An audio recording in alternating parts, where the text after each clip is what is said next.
So today we're talking about my Gear of the Year software edition for iOS. The apps that I use most frequently, the apps that I recommend for 2019, the apps that I used the most in 2018. Let's check it out.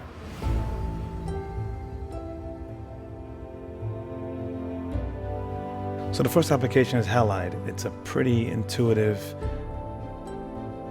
photographer's app for the iPhone, or iOS rather.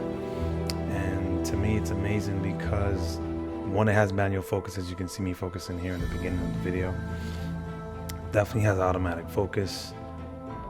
What I love about it is you can adjust your exposure and I believe your focus too. You can adjust your exposure just by sliding your fingers up and down on the actual screen of your phone. So there's not a whole lot of adjusting that needs to be done when you're using the app. It captures amazingly fast. Now, the quickest way to take a picture on your phone is with the native app. But once I put Halide on my dock, so I just open my phone, unlock my phone, open the app.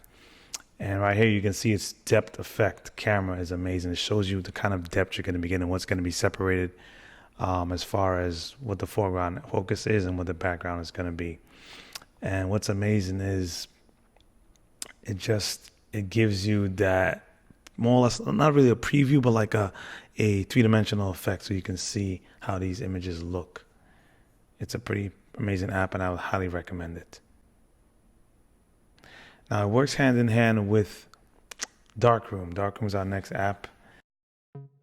And this picture here, I actually used the first of the series. I used Halide, and you can see how the original looks. The flexibility and control, which is one of the biggest things you want in your photo editor. This is an image I took here with with my Canon camera, the 5D Mark II. But you want the flexibility and control from your app, because when you're out on the field, you may not have your computer.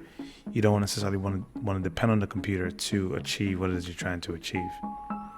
As you can see, I'm adjusting the brightness, and you can see how well it's handling and how intuitive the whole application is.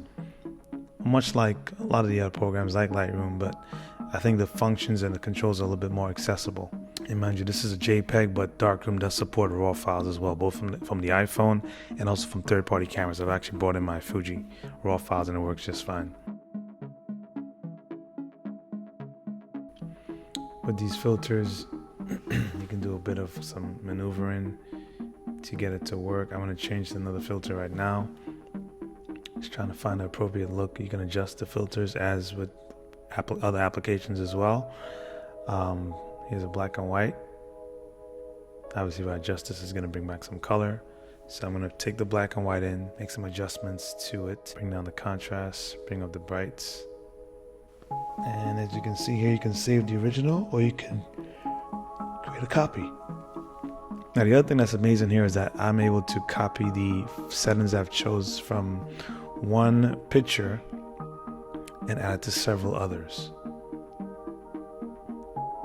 Funny thing is, it doesn't give you a preview right away. It takes a couple of seconds for the preview to be live, but the idea is you can do batch editing on the road. So if you have maybe 60 pictures or 50 pictures or 20 pictures in a row that have been captured in the same room, you can copy the edits from one and apply it to 20 to 30 to 40, how much ever you like, and that's a huge time saver. And the beautiful thing about Darkroom too is it's non-destructive. If you edit a picture today and tomorrow the client wants that picture, or maybe a couple hours the client wants that picture from that different filter to something else, you can go back in the application, reopen that picture after it's been saved, and manipulate it again as if you were just editing a PSD file or another document file. So once you've done your edits, they're there and you can manipulate them and go back to where you were before. And that's just Darkroom, guys. It's an amazing program. I would highly recommend it.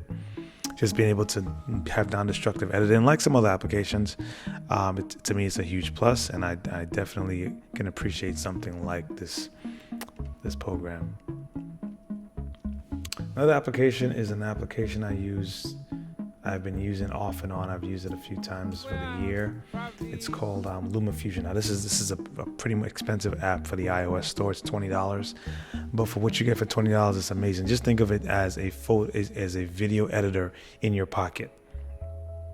being able to bring something from your camera, even whether it's through SD card or whether it's from the iPhone's capture.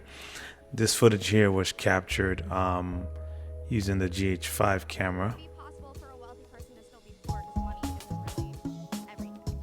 This is a film I'm working on right now, and I can pretty much listen to my sound, change the volume, set my in and out points.